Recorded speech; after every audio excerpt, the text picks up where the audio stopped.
Hello, എല്ലാവർക്കും നമസ്കാരം. ഞാൻ ശ്രീലത ജയചന്ദ്രൻ. നമ്മളിവിടെ ഇന്നിവിടെ പറയാൻ പോകുന്നതെന്ന് പറഞ്ഞാൽ ഒരു ടിപ്പാണ്.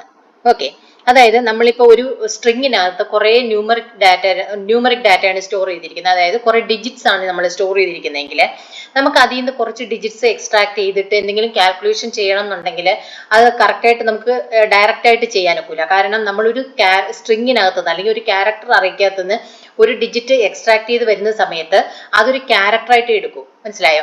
ഞാൻ ഇവിടെ ഇപ്പൊ A=7 എന്ന് പറയുമ്പോഴും എന്താണ് എയുടെ ടൈപ്പ് എന്ന് പറയുന്ന ക്യാരക്ടറാണ്. ഞാൻ 7 എന്ന് പറയുന്ന ഒരു സിംഗിൾ കോട്സിനകത്താണ് കൊടുത്തേക്കുന്നത്. അപ്പൊ ഇത് ക്യാരക്ടറായിട്ടാണ് ഇവിടെ എക്കകത്ത് സ്റ്റോർ ചെയ്തിരിക്കുന്നത്. അതുപോലെ ബിയിലും അതുപോലെ എന്താണ് 3 എന്ന് പറയുന്ന ഒരു ക്യാരക്ടർ വാല്യൂ ആയിട്ടാണ് സ്റ്റോർ ചെയ്തിരിക്കുന്നത്. ഇതുപോലെ തന്നെയാണ് നമ്മൾ ഒരു അറേക്കകത്ത് നിന്ന് ഒരു ഡിജിറ്റ് എക്സ്ട്രാക്ട് ചെയ്യുന്ന സമയത്തും അതൊരു ക്യാരക്ടർ ഡാറ്റ ആയിട്ടായിരിക്കും സ്റ്റോർ ചെയ്യുന്നത്.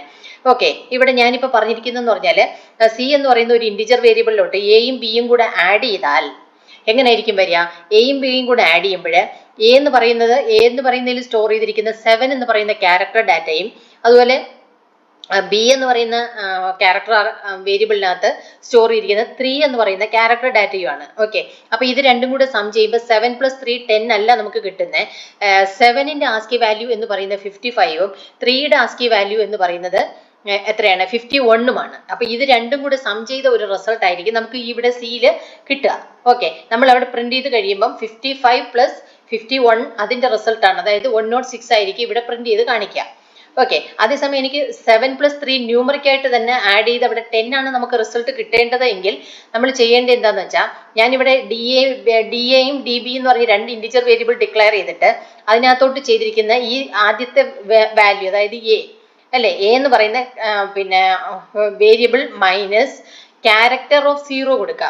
കാരണം എ ക്യാരക്ടർ ആണല്ലോ. അപ്പൊ അതിൻ്റെയോടൊപ്പം എന്ത് ചെയ്യാം? മൈനസ് ചെയ്യേണ്ട ഏതാണ്? 0 എന്ന് പറയുന്ന ക്യാരക്ടർ വാല്യൂ മൈനസ് ചെയ്യാം. കാരണം ഇവിടെ ചെയ്യുന്നതെന്ന് പറഞ്ഞാല് രണ്ടിന്റെയും ആസ്കി വാല്യൂ എടുക്കും. നമുക്കിപ്പോ ന്യൂമറിക് പിന്നെ വാല്യൂവിന്റെ ആസ്കി വാല്യൂ സ്റ്റാർട്ട് ചെയ്യുന്നത് 48ലാണ്. 48 കണ്ടിന്യൂസ് പിന്നെ ഡിജിറ്റ് ആയിരിക്കും അവിടെ ആസ്കി വാല്യൂ വരുന്നത്. നമ്പർ ആയിരിക്കും ആസ്കി വാല്യൂ വരുന്നത്. ഓക്കെ, അപ്പൊ ഇവിടെ 48 എന്ന് പറയുന്നത് 0 ആണെങ്കിൽ പിന്നെ 49 എന്ന് പറയുന്നതായിരിക്കും 1 ആയിരിക്കും. മനസ്സിലായോ? 49 എന്ന് പറയുന്ന 1, 50 എന്ന് പറയുമ്പോൾ 2 അങ്ങനെ വരും. മനസ്സിലായോ? അപ്പൊ നമുക്കിവിടെ ചെയ്യേണ്ടതെന്ന് പറഞ്ഞാൽ എ എന്ന് പറയുമ്പോൾ എന്താണ്? 7 ആണല്ലേ. 7ന്റെ ഞാൻ നേരത്തെ പറഞ്ഞു അതിന്റെ ആസ്കി വാല്യൂ 55 ആണ്. അപ്പൊ 55 - 0 എന്ന് പറയുമ്പോൾ 0യുടെ ആസ്കി വാല്യൂ എന്ന് പറയുമ്പോൾ എത്രയാണ്? 55 - 48. അപ്പൊ ഡിഫറൻസ് എത്ര കിട്ടി? നമുക്ക് 7 തന്നെ കിട്ടി. ന്യൂമറിക് വാല്യൂ ആയിട്ട് 7 കിട്ടി. ഓക്കെ, അടുത്ത അതുപോലെ എന്താണ്? 3യുടെ ആസ്കി വാല്യൂ എന്ന് പറയുന്നത് 51 ആണ്. -48 വന്നപ്പോൾ എത്ര കിട്ടി? 3 എന്ന് കിട്ടി. മനസ്സിലായോ? അപ്പൊ DBക്കകത്ത് വന്നിരിക്കുന്ന ഇൻറ്റിജർ വാല്യൂ എത്രയാണ്? 3യും DAക്കകത്ത് വന്നിരിക്കുന്ന ഇൻറ്റിജർ വാല്യൂ 7ഉം ആണ്. എന്നിട്ട് ഇനി നമ്മളിവിടെ രണ്ടും കൂടെ സം ചെയ്ത് റിസൾട്ട് പ്രിന്റ് ചെയ്താൽ ഇവിടെ നമ്മൾ രണ്ടും കൂടെ സം ചെയ്തിട്ടുണ്ട്. ആ വാല്യൂ ഇവിടെ പ്രിന്റ് ചെയ്താൽ നമുക്ക് ഇവിടെ 10 കിട്ടും. ഇവിടെ രണ്ടും കൂടെ സം ചെയ്ത് കിട്ടുമ്പോൾ എത്രയാണ്? 106ഉം ആയിരിക്കും വരുന്നത്. മനസ്സിലായോ? അതാണ് ഇത് രണ്ട് തമ്മിലുള്ള ഡിഫറൻസ്. നമ്മൾ ക്യാരക്ടറായിട്ട് എടുക്കുമ്പോൾ എന്തായിരിക്കും? ആസ്കി വാല്യൂ എടുത്തിട്ട് സം ആയാലും പിന്നെ ഡിഫറൻസ് ആയാലും മൾട്ടിപ്ലിക്കേഷൻ ആയാലും ഒക്കെ ചെയ്യുന്നത് ആസ്കി വാല്യൂ വെച്ചിട്ടായിരിക്കും അത് ഓപ്പറേറ്റ് ചെയ്യുന്നത്. ഞാനിതിപ്പോൾ ഇവിടെ പറയാൻ കാര്യം എന്ന് പറഞ്ഞാൽ ഇന്നലെ നമ്മൾ ഡാറ്റ സ്ട്രക്ചറിൽ പോസ്റ്റ് ഫിക്സ് എക്സ്പ്രഷൻ ഇവാലുവേഷൻ പറഞ്ഞ സമയത്ത് അവിടെ നമ്മൾ പോസ്റ്റ് ഫിക്സ് സ്ട്രിങ്ങിൽ നിന്ന് ഒരു ക്യാരക്ടർ എക്സ്ട്രാക്ട് ചെയ്തിട്ട് പിന്നെ അതിനെ കൺവേർട്ട് ചെയ്യാൻ പറഞ്ഞല്ലേ. ഡിജിറ്റായിട്ട് കൺവേർട്ട് ചെയ്തിട്ടാണ് അതിന്റെ ഓപ്പറേറ്റർ ഒക്കെ എടുത്ത് പുഷും പോപ്പും ചെയ്തത്. ഓക്കെ, അപ്പം ആ സമയത്ത് ഞാൻ വിചാരിച്ചു കുറച്ചു പേർക്കെങ്കിലും അത് ആ ഒരു ലോജിക്ക് അറിയാത്ത ആൾക്കാർ കാണും. അപ്പൊ അങ്ങനെയാണെങ്കിൽ നമുക്കതൊന്ന് എക്സ്പ്ലെയിൻ ചെയ്യാമെന്ന് വിചാരിച്ചിട്ടാണ് ഞാനിത് എക്സ്പ്ലെയിൻ ചെയ്തത്.